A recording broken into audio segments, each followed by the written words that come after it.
نے دیکھا ہے اس سے پہلے بھی کہ آپ حضرات اپنے امام محترم اور ہم سب کے مشفق و مربی، جن کو اللہ تعالیٰ نے بڑی صلاحیتوں سے نوازا ہے، جنہوں نے ہمارے علاقے کے اندر ہی نہیں بلکہ علاقے سے نکل کر کے پورے ہندوستان کے اندر قرآن کی تعلیم کو عام کرنے کے لیے، اللہ کے نبی کو پیغام کو پہنچانے کے لیے دور و دراز خدمت انجام دی ہے۔ کرناٹک کی دھرتی کے اوپر بھی حضرت اقدس نے خدمت انجام دی ہے، اور ہندوستان کے مختلف کونوں کے اندر حضرت والا نے اللہ کے پیغام کو پہنچایا ہے۔ تو میرے بھائیوں، ہم خوش نصیب ہے کہ عالم ربانی یہ حضرت شاہ عبد القیوم رائے پوری کے خلیفہ، ان کے وارث، اللہ کے نبی کے وارث، مفسر قرآن، محقق دورہ، مفکر ملت حضرت اقدس حضرت مولانا مفتی مہربان صاحب اللہ کی طرف سے ہمیں بطور انعام ملے ہیں۔ ہمیں ان کی بات پر لبیک کرتے ہوئے، ہمیں ان کی بات کو سنتے ہوئے اس کے اوپر عمل کرنا چاہیے۔ اور آج جو سب سے مین بات ہے وہ یہ ہے کہ آپ حضرات کی توجہ سے، آپ حضرات کی حمایت سے، آپ حضرات کے تعاون سے حضرت والا نے یہ اصلاح معاشرہ کے عنوان سے پروگرام سجایا ہے، یہ محفل سجائی ہے، یہ جلسہ منعقد کیا ہے۔ تو اس کا تقاضا یہ ہے کہ حضرت والا کی دعوت کو شرف قبولیت سے نوازتے ہوئے، حضرت والا کے بلاوے پر آتے ہوئے جو معزز مہمان یہاں تشریف لائے ہیں، وہ معزز مہمان جو یہاں تشریف فرما ہیں، ان کے خطابات سے ہمیں مستفیض ہونا ہے۔ میرے بھائیوں، یہ آپ سب کی ذمہ داری ہے، یہ میری ذمہ داری ہے، یہ یہاں پر رہنے والے ایک ایک نوجوان کی ذمہ داری ہے، ایک ایک بزرگ کی ذمہ داری ہے۔ لہٰذا میں نہایت ادب اور احترام کے ساتھ درخواست کرنا چاہوں گا کہ خدا کے واسطے یہ پروگرام آپ کا ہے، یہ عزت آپ کی ہے، یہ شان آپ کی ہے، یہ شوکت آپ کی ہے، اور یہ ذمہ داری بھی آپ کی ہے۔ میرے بھائیو، آ جاؤ، جو سامنے کھڑے ہوئے ہیں نوجوانوں وہاں نہ کھڑے ہو، یہ پروگرام کا ماحول خراب ہو جائے گا، اس پروگرام کا ماحول بگڑ جائے گا۔ جو ہمارے بھائی مسجد کی دائیں طرف بائیں طرف یا سامنے کھڑے ہوئے ہیں، ان سے درخواست کروں گا کہ مرد قلندر، یہ مجاہد ملت حضرت اقدس مفتی مہربان صاحب آپ کو آواز دے رہا ہے، آپ کی طرف للچائی ہوئی نظروں سے دیکھ رہا ہے، مشفقانہ نظریں آپ کی طرف جمی ہوئی ہے۔ جو مسجد کے سامنے کھڑے ہوئے ہیں،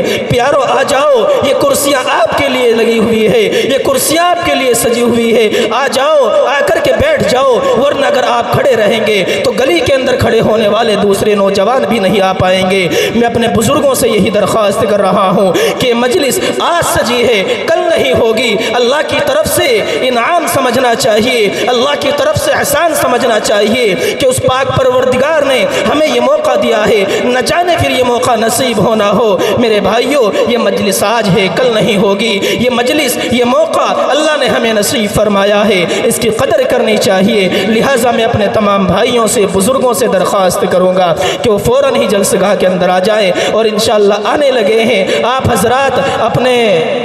امام مکرم، ہم سب کے مشفق و مربی حضرت مولانا مفتی مہربان صاحب سے بڑے عقیدت رکھتے ہیں، آپ کا والہانہ تعلق ہے، اور ہمارا بھی حضرت والا سے والہانہ تعلق ہے۔ ہم بھی حضرت ہی کے بلاوے پر یہاں تشریف لائے ہیں، یہاں آئے ہیں، لیکن میرے بھائیوں، ہم سے زیادہ ذمہ داری آپ کی ہے، یہ جلسہ آپ کا ہے، یہ پروگرام آپ کا ہے، اس کو ماحول دینا، اس کو ماحول بخشنا، اس کو کامیاب بنانا، یہ آپ سب کی اور ہم سب کی ذمہ داری ہے۔ لہٰذا اب بغیر کسی تمہید و تاخیر کے میں چاہتا ہوں کہ وقت کو زیادہ تاخیر نہ کرتے ہوئے اپنے جلسے کا آغاز کیا جائے، اپنے جلسے کی شروعات کی جائے۔ لیکن شروعات کرنے سے پہلے شاید یا تو ان تک میری بات نہیں پہنچ رہی، یا پھر وہ سننا نہیں چاہتے، جو ادھر نوجوان کھڑے ہوئے ہیں، بھائی کھڑے ہوئے ہیں، ان سے درخواست کروں گا کہ فوراً ہی جلسگاہ کے اندر آ کر کے بیٹھ جائیں۔ آئیے بغیر کسی تمہید و تاخیر کے اپنے پروگرام کا آغاز کرتے ہیں، اور یاد رکھیے یہ میرے اسلاف کا، یہ میرے اکابر کا، یہ میرے بزرگوں کا طریقہ رہا ہے، ان کی روایت رہی ہے کہ وہ جب بھی اپنے کسی پروگرام کا آغاز کرتے ہیں، اپنے کسی محفل کا آغاز کرتے ہیں، تو اسی اللہ وحدہ لا شریک لہ کی ذات سے نکلنے والے پاکیزہ اور مقدس کلام سے میرے آقا محمد الرسول اللہ صلی اللہ علیہ وسلم کے اوپر نازل ہونے والا کلام سے کرتے ہیں، جس کو جب میرے آقا لوگوں کے سامنے سنایا کرتے تھے تو وہ لوگ کہا کرتے تھے کہ یہ شاعری ہے، میرے آقا کو شاعر کہا کرتے تھے۔ قرآن کہتا ہے وما ہوا بقول شاعر، کہ مکے والو تمہارا دماغ خراب ہو گیا، تم پاگل ہو گئے، تم محمد الرسول اللہ کو پاگل کہتے ہیں۔ سنو سنو وما هو بقول شاعر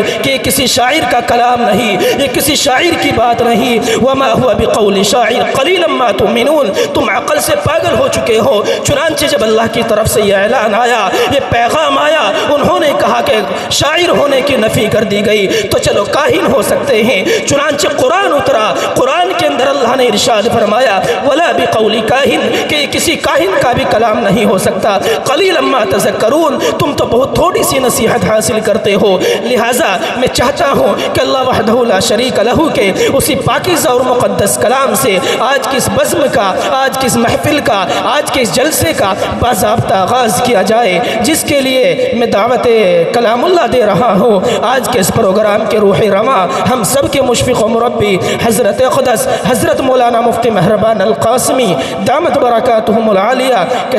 تشریف لائیں اور تلاوت کلام اللہ سے اپنے آج کے اس اجلاس کا آغاز فرمائے۔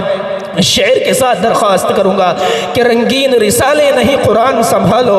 رنگین رسالے نہیں قرآن سنبھالو، گر میدان میں لڑنا ہے تو ایمان سنبھالو، اور بزدل ہو تو لشکر سے نکل جاؤ ہمارے، گر مرد مجاہد ہو تو میدان سنبھالو۔ حالانکہ اللہ تبارک و تعالیٰ نے حضرت کو بڑا ملکہ دیا ہے، بڑی مجاہدانہ حضرت کی عادت ہے، فطرت ہے، شخصیت ہے۔ اللہ تبارک و تعالیٰ نے یہ مرد قلندر ہمیں نصیب کیا ہے تو ہمیں قدر کرنی چاہیے۔ میرے بھائیو، یہ ہیرے ہیں، یہ اکابر و اسلاف کے تراشے ہوئے انمول نگینے ہیں، یہ نادر و نایاب شخصیت ہے، ان کی قدر کرنی چاہیے۔ بہرحال حضرت والا مائک پر تلاوت کلام اللہ پیش کر۔ السلام علیکم ورحمۃ اللہ وبرکاتہ۔ اعوذ باللہ من الشیطان الرجیم۔